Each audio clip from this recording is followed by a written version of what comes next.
So Wonder Woman 1984 is finally here. I mean, finally here. As you guys know, this movie has been pushed back and pushed back, but finally we have arrived at its time of release. And a massive thank you to Warner Bros. For inviting me out to London to an early press screening, because that means and allows me to give you my non-spoiler thoughts on this movie right away. So just to stress again there, everyone, seriously, this video is not going to have any plot spoilers in it. You won't have to worry about that whatsoever. This will just give you an idea about how I honestly felt about the film coming out of it, my impressions of the plot, without talking about the plot, if you know what I mean. The cast, and well, yeah, you get the idea. This is a review. Also, interestingly enough as well, everyone, this is my first time in a movie theater since the whole pandemic kicked off. Like, literally, I haven't been in a movie theater all year. And that's honestly a bit crazy to comprehend, but the reason why I mention this is because I believe I saw it in arguably one of the best ways that you can go and see Wonder Woman 1984, and that was in IMAX. And I just can't lie to anyone and say that I don't think I would have been as taken back if I just watched it on my TV screen. I mean, sure, it would still be entertaining, but they call it a movie experience for a reason, and it just feels like it would have undoubtedly reduced the spectacle of what I saw when drawing literal comparisons. So all I'm trying to say here is, if experiencing a movie in its most optimal and intended way is important to you, then you should definitely make the effort to go see it at a cinema. However, this is understandably a decision that is difficult for some more than others, but just bear in mind that I do think it does influence, even if just in a minuscule way, the immediate outcome and perception your mind has on the movie in the immediate aftermath of watching it. But enough of that, let's dive into this. If you go ahead and like this video, guys, I'd really appreciate your support. It was awesome just going to see this early, and I really hope to be doing this more for the channel in the future. So, Wonder Woman, the first Wonder Woman, was super successful, and I think it's fair to say that Wonder Woman 1984 had quite a lot to live up to with its sequel. And I've been excited for this film for a long time, just like many of you, I'm sure, and I also had a lot of confidence going in due to having Patty Jenkins once again behind the wheel, and this time we were to expand upon Diana's story in completely new and interesting ways. Now, in the first installment, Diana Prince was new to the world of men after leaving Themyscira for the first time, and that was in 1918, which offered all kinds of interesting story to just begin her journey with, whereas in Wonder Woman 1984, well, you can kind of say that she's been doing her thing for quite some time now, and it's just as refreshing of a setting and premise as we get closer and closer to the Diana Prince that we technically saw first in Batman v Superman. And also, just a little tidbit, no spoilers here, but if you keep a little bit of an eye out in certain scenes in the movie, you may or may not be able to see some things that she's been up to in the missing many decades that have transpired between the first Wonder Woman and now 1984. And just seeing those little world building teasers just makes you imagine Diana getting involved in other really big world historical events, which is always pretty fun. Now let's just dive to my first impressions. What were my actual first impressions coming out of Wonder Woman 1984? Well, seriously, it was more along the lines of immediately, damn, like Warner Brothers and DC really do have something solid with Gal Gadot, Patty Jenkins, and just their Wonder Woman stamp. I know that sounds like I'm stating the obvious, but this sequel just reaffirms and strengthens my trust in the creative team to handle this character and any future sequels in just a worthy way. And as a result of that, with that pairing, I always feel like you're always going to have some extent of a recipe of success. And now I know so because I'm just happy to come here and say that Wonder Woman 1984 is a welcome, fresh breath of air on the franchise. And while it maintains many aspects that fans loved about the first movie, it also doesn't rely on a safety net of retreading the exact same ground. Now, having just said that, I do think I should point out before moving on that I know there are some fans who are concerned with how is it not relying on retreading the same story beats and playing it safe when you have Chris Pine returning as Steve Trevor. Well, honestly, you don't have to worry about that. Without giving anything away, just know that the return of Diana Prince's one and only love is very relevant to the story. The film does a good job of making it very clear as to how he returns, and it isn't an attribute of the film that is taken for granted, because his return is not only important to Diana's development, but also, I would say, integral to the film's themes that it explores and the message that it tries to convey and what it leaves you with coming out of the theater. However, there are some very strange questions that came about with Steve Trevor's return that I found myself asking in the fallout of the movie. In the sense that after you find out exactly how he's back and in what way they decided to bring him back, if you think about it just a little bit deeper and what that means for what actually transpired in the events of the movie, then yeah, it definitely begs some odd questions that you can't help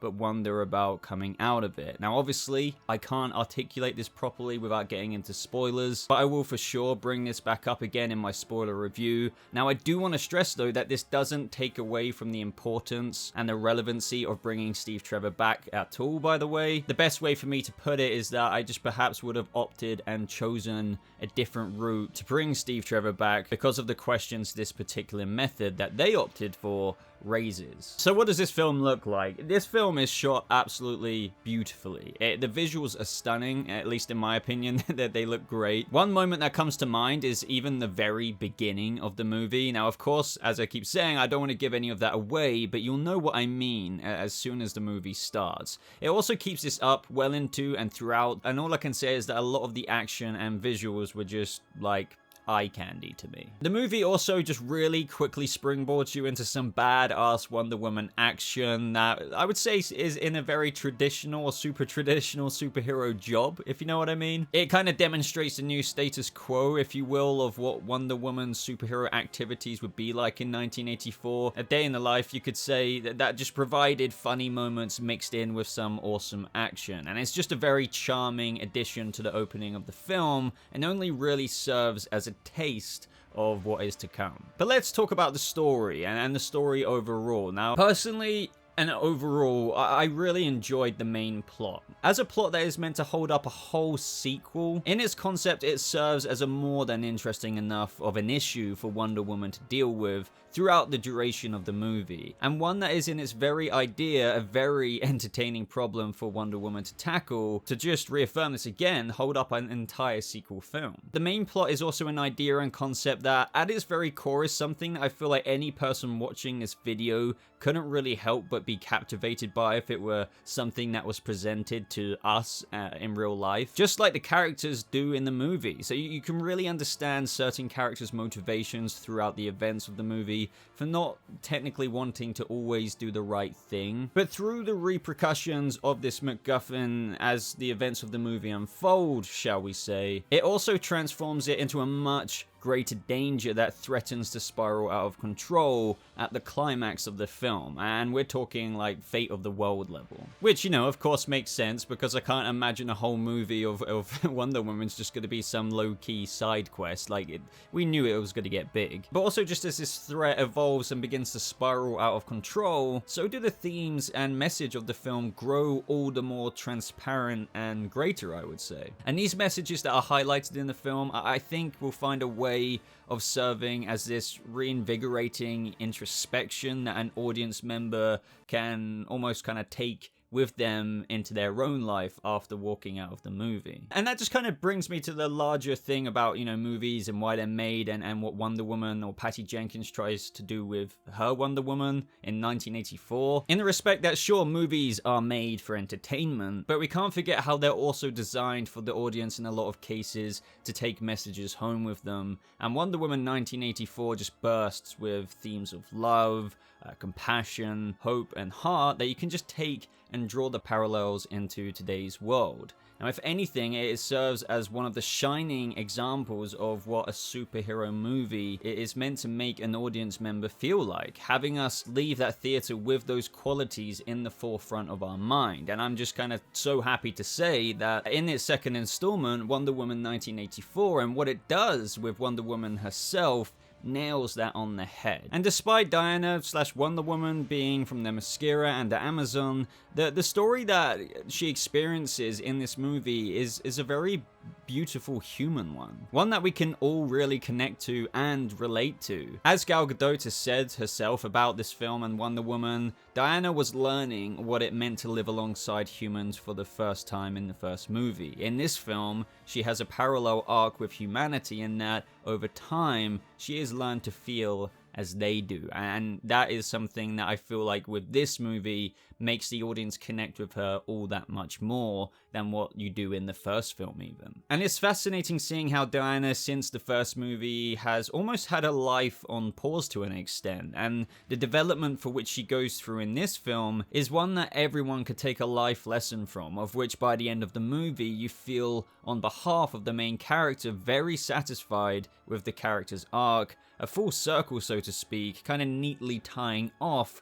what remained to finish prior to Batman vs Superman, as I said earlier. Now, to get a bit more critical about the actual plot, the main plot, I do feel like not everything in the movie plot-wise adds up, with the holes here and there that I felt as though I picked up on in my first viewing. However, it really wasn't to the detriment of the film in a severe degree or anything. Besides, in my experience, this is always a very interesting thing, especially as I feel like I've grown more critically throughout the few years I've had this channel, is that in my experience, a lot of general audience members go and see movies like this and certain inconsistencies and plot holes just kind of fly right over their head. So it's more on a case-by-case basis here. They're definitely not in your face enough to discredit the achievement that this movie is through persisting with its definitive portrayal of Wonder Woman, but they are still most certainly there. And if you want to hear me talk more about the things like that, that will of course be in my spoiler review, because I can't possibly get into those without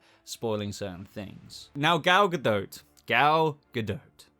just completely outdoes herself in this movie. One thing I'm more certain of than anything coming out of Wonder Woman 1984, not that I need a reminding anyway, is that I feel there is no one other person who could, or let's say should, play Wonder Woman other than her. I was very, very impressed by her acting chops in this movie, which, as you can imagine, get into full flow considering Steve Trevor has returned, but also just how Gal Gadot just personifies the qualities of Wonder Woman so immaculately, and to such fruition that it's just such a thrill to watch her journey on screen during this movie, with every moment that goes by feeling some sense of gratefulness for her casting. I know that sounds shilly, but seriously, like, I was so into it whenever she, well, of course this is her movie, but whenever she was on screen. This kind of goes without saying, but I feel like she looked badass in all of her action scenes. She makes you laugh when intended, and she also reaches you in the way that Wonder Woman should, in the most sincere and sentimental ways, leaving you with this inspiring optimism and hope, which is what a lot of the world, I would say, kind of needs right now. Like, this is a very appropriate movie for the kind of circumstance everyone is in. I feel like this movie, despite having all the unfortunate circumstances surrounding it with the difficulty of release and pushback due to the pandemic, couldn't have come out at a more relevant time. Now, Wonder Woman 1984, as the movie in terms of how the general premise will read, like right here, faces off against Maxwell Lord and Cheetah. Now, what do I think of their inclusions? Well, I have to say, I love Pedro Pascal. I could be a little bit biased here, but seriously, he does a stellar job as Maxwell Lord. I really do feel like he gave all he could to this character. Like, he didn't just play it casually. You can tell he really put on such a performance that what I'm happy to say is that he has quite an amazing range, because I've seen him in several different roles, whether it's Game of Thrones, Mandalorian, or other things. You know, he's been in quite a lot of things. It's really refreshing to look at him and not see Mando, or, you know, because that's so popular in the minute, of course. And one thing I actually bet is that some people will look at Pedro Pascal, be big fans of The Mandalorian, having even maybe have seen his face in the show and not even recognize that it's the same dude. Now, with the time setting of Wonder Woman 1984 and the focus of it being in the 80s, in where America was at the apex of power and pride, that can also bring out the best and worst in people. So Maxwell Lord as an antagonist in this movie serves for a very entertaining and wobbly ride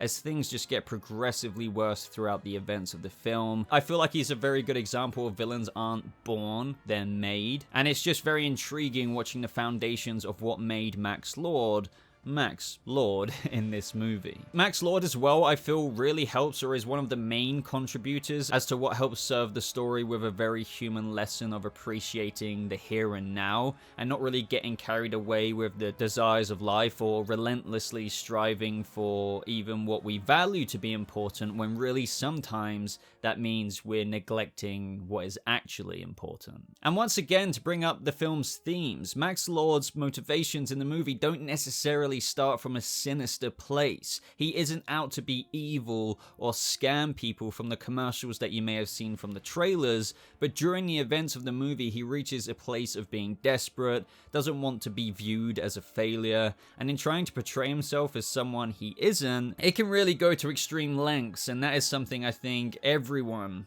can relate to at some point in their life to a certain extent. His story and acts of villainy in the movie are both very villainous, but also stem from a place that is understandable. And I'm glad he's just not so one-dimensional, like, oh, I'm a bad guy, I'm gonna do this. You know, it's a lot more in-depth than that. The same can be said for Kristen Wiig's Barbara Minerva's Cheetah, but with her origins in the movie starting from the polar opposite, with her destination following suit. Kristen Wiig's ability to kind of portray this vulnerable, unconfident, and timid Barbara in the movie to then an almost entirely different character throughout the events of the movie, just resulting in this complete opposite, confident, and well, different identity overall is very impressive, and I feel like everybody will be able to relate to her as well in some way. I think she did a stellar job. The CGI was very decent. I felt like her story was very well nicely weaved into it, and everything just kind of combined and fit perfectly. And honestly, overall, Wonder Woman 1984, without saying too much more because of spoilers, is a very worthy and satisfying successor, in my opinion, to the first installment. It evokes a very relatable and human story for Diana Prince and all characters across the board. It packs a punch of action, it inspires compassion, heart, selflessness, and hope in the time, without sounding a bit too cringy, where the world needs it most. Patty Jenkins just does it again. Pedro Pascal's Max Lord and Kristen Wiig's Cheetah are captivating additions, and Gal Gadot, of course, just personifies Wonder Woman.